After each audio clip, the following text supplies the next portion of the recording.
আসসালামু আলাইকুম ওয়া রাহমাতুল্লাহি ওয়া বারাকাতুহু।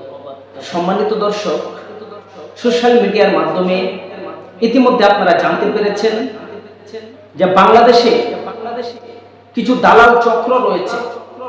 তারা শুধু খালি বাংলাদেশে দালালি করছে তা নয়, শুধু খালি ইসলাম নিয়ে দালালি করছে তা নয়, তারা টাকার জন্য বিভিন্ন বিধর্মীদের দালালি পর্যন্ত করছে।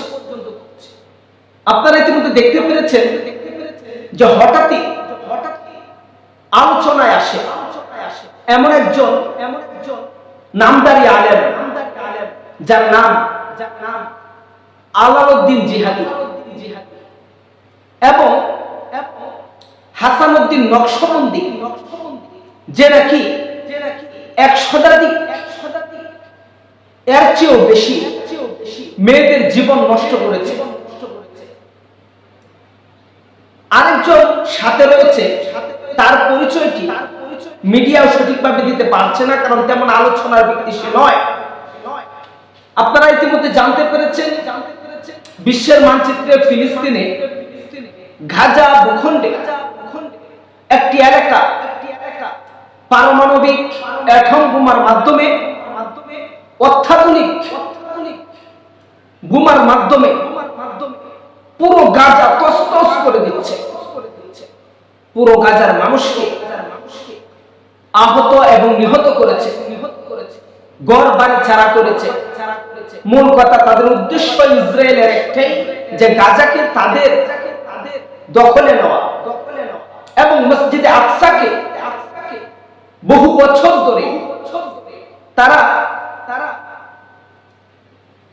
তাদের অনুকূলে রেখেছে। মুসলমানদেরকে সেখানে ইবাদত করতে দেওয়া হচ্ছে না নিয়ম শৃঙ্খলা অনুযায়ী। দর্শক,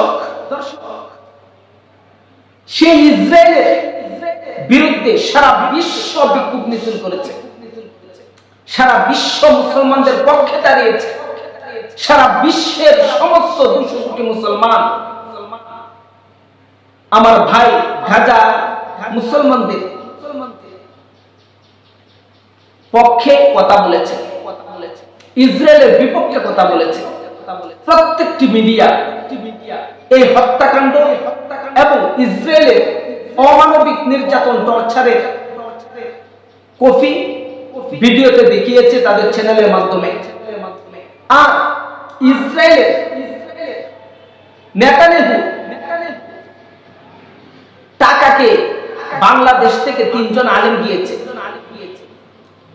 ওই গাজায়, ফিলিস্তিন আকসার কাছে, যে এভাবে হাত উঁচু করে 3 জন পিক তুলেছে, ছবি তুলেছে, তাদের পিকচার সহ ভিডিও আপলোড করেছে এবং তারা সাক্ষ্য দিয়েছে যে মসজিদে আকসা সহ গাজার আশেপাশে কয়েক অঞ্চল সহ মানুষ কোনো কষ্টে নেই, এখানে কোনো বোমা নেই, এখানে কোনো নিপীড়িত নির্যাতিত কোনো কিছুই ইসরায়েলের পক্ষ থেকে করা হয়নি।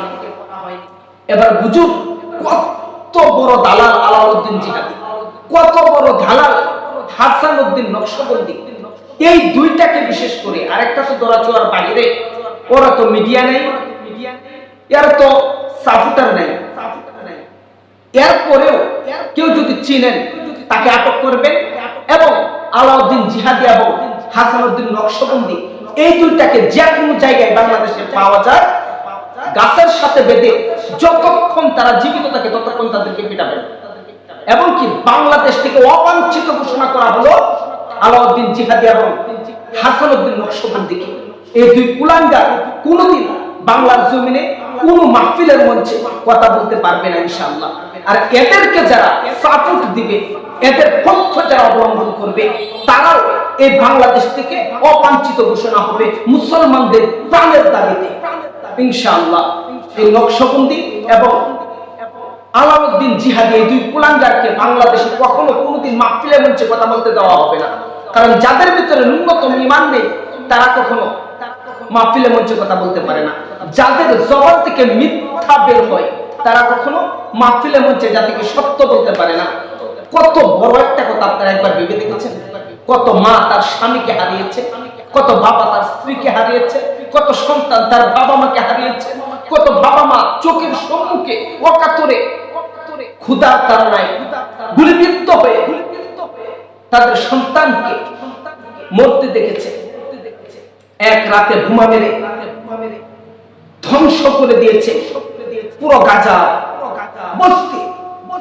আর সেখানে যে বলতেছেন মিথ্যাচার করতেছেন, ওখানে কিছুই হয়নি, ওখানে বলে কিছুই হয়নি।